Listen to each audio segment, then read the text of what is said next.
From the WJXT studios, This Week in Jacksonville starts right now. Hello, everybody. I'm Tom Wills. Like everyone's job, there are highs and lows. But in this one, our viewers expect the best all the time.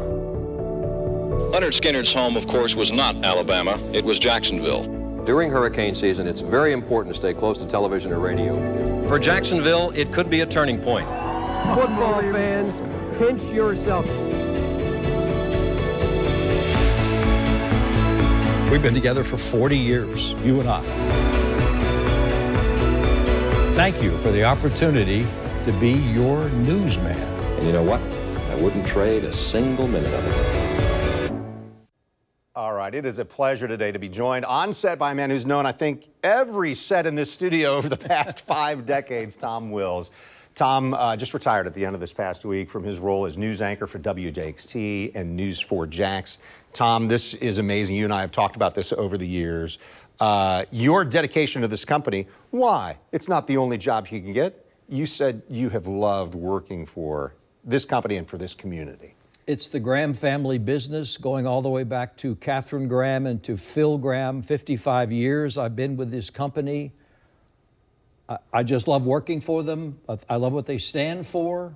I've never wanted to work for any other company, and people like you come in from the outside world and tell me what it's like out there in the outside world, and I say, you know, I think I'll go to work again tomorrow. I just really like being here. Right, yeah. Your experience, 55 years, same company, and as you mentioned, me and other colleagues that we have, working other places, and then you come and you, this is different. But it's not just the company, it's what we do in the newsroom, and certainly I think that's reflective of you and your leadership over these, as you put it, 5 decades. I wanted to talk about some of the biggest stories that you've covered, and in that open that we ran, that we saw a few minutes ago, one of those things that rises up is the Leonard Skinnard plane crash. What a tragedy. So I've got something here I want to share with you. A viewer sent this to us, Tom. A viewer sent us this photo. Oh, my. And it says, to Tom Wills, from Rob Tato on the north side, a.k.a. Gator Rob, one of Leonard Skinnard's last pictures of the doomed flight. And you can see, and they wanted to give this to you. Oh, my heavens. The plane in the background, all the members, the living members who passed away in that.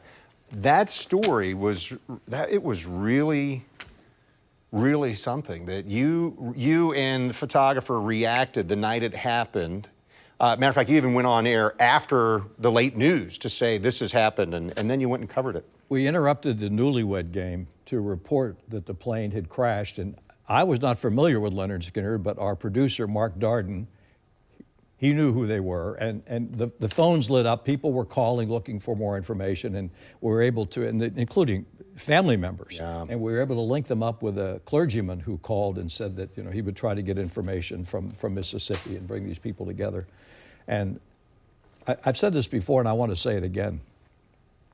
I'm so grateful to Judy Van Zandt, Johnny Van Zandt, Ricky Medlock, the late Billy Powell, and the late Gary Rossington, because remember, that night in October of 1977 was the worst night in their lives. Yeah. Judy lost her husband, Johnny lost his big brother, Ricky Medlock lost dear friends, Billy and Gary lost dear friends, and both of them were terribly injured, Gary especially. And so 1987 comes along, 10 years since the crash, and they know what's going to happen. I'm going to be looking for them. I'm going to ask them questions about the worst night in their lives. Did they run the other way, or did they say, didn't. That Tom, was happy to talk to you? Looking back, they were so gracious and so open, and they're fantastic interviews. You know, you talk to some people, and they're pretty good interviews, and you talk to some people who just, you can't believe how articulate they are and how deep they are and how sensitive they are across the board, all of them. And Billy Powell and I wound up having a personal friendship. I went to his funeral and he died in 2009. The whole thing is so, it's a wonder. I covered a plane crash. Yeah. And it was very unusual for us to do something like this. It was Joe Moreland, the news director. He's gone now too, but He is a Southern boy, Southern rock and roll. He knew what big stars these guys were, and he had worked in Baton Rouge before, so he had a pilot in Baton Rouge. So Joe Coppola and I, who, by the way, Joe went on to be a Hollywood director, directing episodes of Knots Landing. Joe Coppola and I flew to Baton Rouge. Joe Moreland had arranged for us to have a private pilot who flew us to Macomb, Mississippi. We got some kind of vehicle and drove to Gillsburg and somehow found that wreckage in the woods, and there was no one else there. Nobody from the National Transportation Safety Board, nobody there from the FAA, just Joe and me in those woods with that wreckage. And as I've said many times before, I get emotional every time the images come into my mind of the broken open suitcases on the ground, the teddy bear lying in the dirt that somebody on the plane had been hugging, perhaps, as they were, as Billy said, all I could see were treetops as the plane was coming down. And it was part disaster, part miracle. The plane crashed because it ran out of gas. If it hadn't run out of gas, they all would have died in a fire. But the plane didn't catch fire because there was no gas aboard. How about that? And then when I went back in 2019 with Catherine Bonfield, our news director, and we met people who still lived in rural Mississippi, who were kids back in those days in their 20s, who went into the woods and carried these injured people out so that they could get to hospitals. And again, isn't that something? a Leonard Skinner fan sent this Yeah. here to me when I covered a plane crash. Yeah. The fans over the years have been just so loving. They really embraced you because you told a story that connected to them, that they were so passionate about the band, and then you being there to represent, here's what happened. It's like the love for the band spilled over to me, and you know, I can't carry a tune. Right, yeah. Well, you carried the story to them. In just a couple of minutes, what are some of the other highlights? I know we had talked about a few different stories that really stood out, including one that happened just in 2020. Oh, the pandemic. Let's go back to St. Patrick's Day 2020, March 17th, 2020. Everything shut down. It changed. The next thing I know, I'm doing the news from a card table in my family room, and Mary Bear's in the studio. Yeah. Didn't see that coming, did we? No, and I'm completely separated from you and from all of my coworkers. I'm alone in the family room with Al Campbell. Right. Because there's no way I'm running the camera by myself. Right. You know, they got to send a photographer out there with me. And Al, of course, and I are, you know, we're social distancing and, you know, washing our hands and all this kind of stuff. And we don't know what this is going to be, how bad it's going to be. How long you'd be at your card table, or how long any of this would last. Or am I going to catch this virus? Is my wife going to catch this virus? Or what about our kids?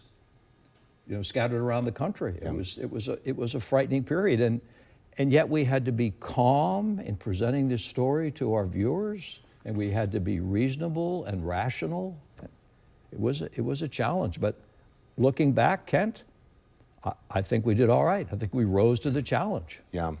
We're going to take a break here in just a moment. We're going to come back and talk about some of the other big stories, including what happened, maybe political coverage. I don't know. How many presidents did you talk to? We'll talk about that in just a moment. Yeah, when we come back, some of those memorable political stories that Tom covered and his interviews with people who worked and breathed in the White House, that is. That's next. Don't go anywhere on This Week in Jacksonville.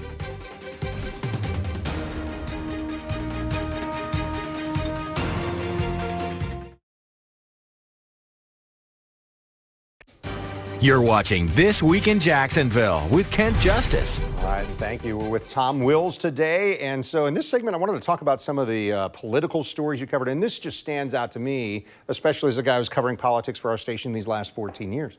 You interviewed several presidents. How many, and what stood out to you about that experience? Well, first of all, the irony is I started my career working in Washington, D.C. I was at WTOP radio and occasionally on television from 1969 to 1975. And in the course of my career, I was a summer relief engineer at ABC News on the first day of the Six-Day War. And so I was at the White House, a summer relief engineer, a kid, right? And they had me, first of all, the networks had so many employees in those days. This is back when the networks had money. They sent me into the White House Theater in case President Johnson decided he wanted to use the White House Theater to make a speech instead of the Oval Office or the White House press room. So I'm sitting in the White House Theater all by myself. That's as close as I ever got to the President of the United States when I was in Washington from 68 to 75. Remember, that included when Richard Nixon resigned from office because of Watergate. So I get to Jacksonville. Jimmy Carter is running for president. He comes to Jacksonville because, of course, Florida is a very important state, and he is with some supporters. He's raising money out at the old Thunderbird Hotel. And so we're out there, but no press is allowed. Well, wait a minute. Okay, we'll let a camera and a reporter in and a microphone, but it's got to be a pool arrangement. So our producer, Sasha Norkin, God love her, she arranged for a competing television station, I won't mention their name, they would provide the camera and the microphone, and we would provide the reporter, me. So we go into this closed-door event, the competing TV station's camera and microphone and me. As soon as Jimmy Carter sees there's a television camera in the room, even though there's not supposed to be any interviews, bang, he's on me. He comes over. He wants to be interviewed. The next thing you know, I am interviewing Jimmy Carter, candidate for president, on Channel 4 and the competing television station. The news director of the competing television station is getting ready to hang himself because I'm on his air interviewing Jimmy Carter. That's no good. So that was the first one. I didn't interview President Reagan. I interviewed James Baker, but I met President Reagan. How about that? Because very often when an incumbent president is running for a second term, they invite in out-of-town local television reporters. I got to do the same thing with President Obama when he was running for re-election. And it was like, if it's 2:15, this must be South Carolina. If it's 2:30, this must be Jacksonville, Florida. So I got my 15 minutes with President Obama in the cabinet room. Okay. And he makes small talk as well as anybody. All politicians do. And by the way, when you are in the presence of any president, I don't care whether they're Republican, Democrat, or Bull Moose, you're in the presence of a Tiger Woods. These are exceptional men and women. That includes Senator Clinton. Sure. I'm sorry if you don't like her. I'm just telling you how it is. These are exceptional people when they get to that level. So I'm in the room with President Obama, and he makes the small talk that I'm sure he made with everybody. How was your flight from Jacksonville? Mr. President, Nice touch. I actually didn't fly from Jacksonville. I flew from Pittsburgh because I was in Pittsburgh visiting my developmentally disabled brother and taking him and several other clients from Allegheny Valley School, where he lives, to a Pirate baseball game. Oh, says the president. Who did the Pirates play? Oh gosh, Mr. President, I'm sorry, I can't remember. I have a feeling, Mr. President, that you do that to a lot of people. You make them speechless. Yeah. And he laughed. Yeah. So we did the interview, and it went just fine. I interviewed George Herbert Walker Bush at a town meeting. I interviewed Bill Clinton at a town meeting that was held here at the station. And I met George W. Bush at a Republican convention. That's the history of my presidential interviews. Yeah. And you interviewed President Trump. Yes, and back when he was vice president, President Biden. So I've had a couple of those interesting How privileged conversations. are we? No kidding. It's incredible. And as a journalist, you're saying, hey, I don't want to lose my train of thought. I want to make sure that I'm compelling. I want to make sure I ask the questions that need to be asked. But you also are in that moment. And so we're going to step away. I know you've got some other stories to tell. There's great stories about the top stories that Tom covered in his time here with us. They're available online. You definitely want to check those out.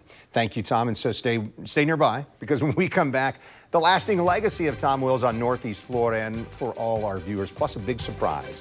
That's next on This Week in Jacksonville.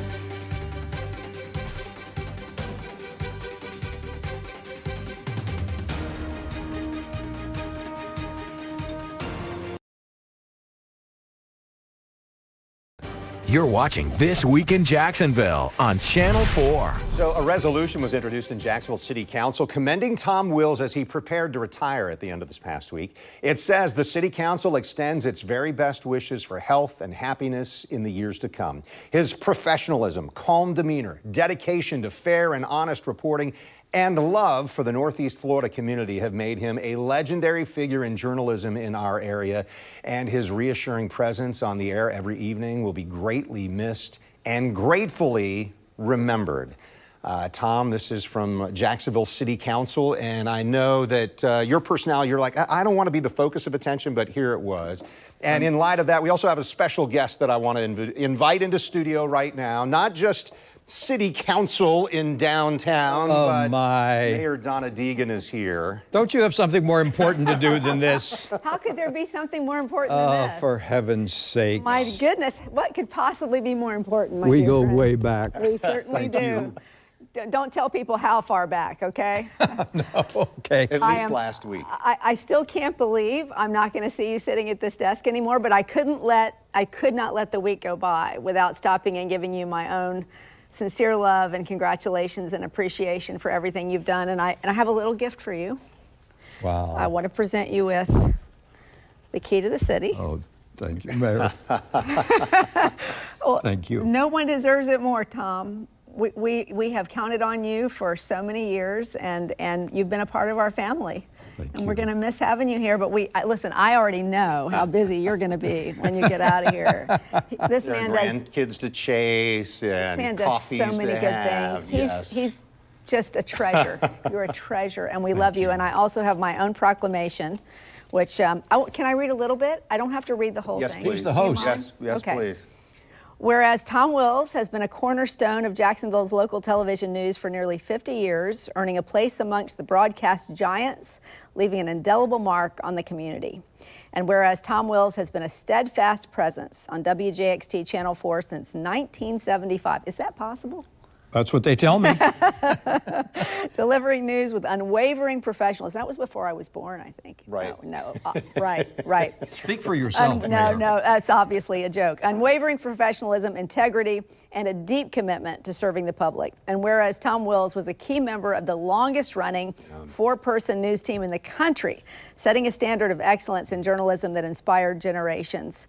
And whereas Tom Wills has interviewed 5 U.S. presidents and covered historic events, including the creation of the Jacksonville Jaguars in 1993, and showcasing his remarkable talent and dedication to storytelling.